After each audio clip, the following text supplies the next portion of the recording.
আসসালামু আলাইকুম।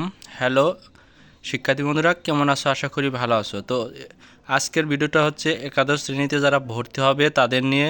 তো শিক্ষার্থী বন্ধুরা, আজকে একটা নিউজ প্রকাশিত হলো যেখানে বলা হয়েছে একাদশে কাঙ্ক্ষিত কলেজ পেতে যে পরামর্শ দিল আন্তঃশিক্ষা বোর্ড। অর্থাৎ তোমাদের কলেজ এবছর কিভাবে চয়েস দিতে হবে এবং কিভাবে চয়েস দিলে অবশ্যই কলেজ পাবা সে বিষয়ে আন্তঃশিক্ষা বোর্ড একটা নোটিশ প্রকাশিত হয়েছে। তার সাথে একটা কথা বলবো যে তোমরা এবার কলেজ চয়েস দেওয়া খুবই টাফ, অর্থাৎ তোমাদের কলেজ পাওয়াটা এবার অনেক টাফ হবে। তো তাই তোমরা তোমাদের মার্ক অনুযায়ী যত পয়েন্ট আছে সেই অনুযায়ী তোমরা সেই কলেজ দিবে। যে কলেজ তোমরা চান্স পাবে না, অর্থাৎ তোমরা জানতে পারবে যে যে কলেজ অনেক চান্স পাওয়া কঠিন সেই কলেজে তোমরা এমনি এমনি চয়েস দিলে তাহলে দেখবে যে তোমাদের কোনো কলেজে আসলো না। তো শিক্ষা বোর্ড আন্তঃশিক্ষা বোর্ডে কী বলা হয়েছে সে বিষয়ে এখন আলোচনা করি। একাদশ শ্রেণীতে ভর্তির আবেদন শুরু হয়েছে। 3 ধাপে অনলাইন ভর্তির আবেদন চলবে আজ রোববার 26শে মে থেকে 10 জুলাই পর্যন্ত। আর ভর্তি কার্যক্রম শুরু হবে 15 জুলাই থেকে, চলবে পরবর্তী 10 দিন। ক্লাস শুরু হবে 30 জুলাই থেকে। একাদশে কাঙ্ক্ষিত কলেজ পেতে বাংলাদেশে আন্তঃশিক্ষা বোর্ড পরামর্শ দিয়েছে শিক্ষার্থীরা যে নাম্বার পেয়েছে সেইভাবে সমন্বয় ও সিলেকশন করে কলেজের ভর্তির আবেদন করেন, তাহলে সে তার কাঙ্ক্ষিত কলেজে পড়ার সুযোগ পেয়ে যেতে পারেন। যে কথাটা তোমাদের আমি কিছুক্ষণ আগে বললাম। তো তার সাথে বলেছি এছাড়াও পরপর 3বার কলেজ ভর্তির আবেদনের সময় রাখা হয়েছে, জানিয়েছে বাংলাদেশ শিক্ষা বোর্ড। এবার জিপিএ 5 পেয়েও অনেক শিক্ষার্থী ভর্তি হতে পারবেন না তাদের পছন্দের কলেজে।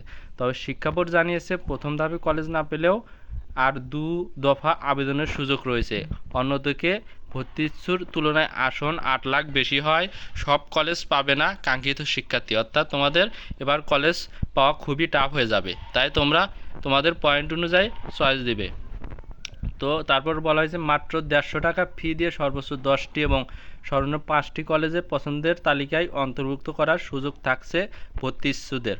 Bangla English version MPO non MPO মহানগর উপজেলা বিবেচনায় সর্বনিম্ন 1500 টাকা থেকে সর্বোচ্চ 8500 টাকা পর্যন্ত ভর্তি ফি নিতে পারবে প্রতিষ্ঠানগুলো।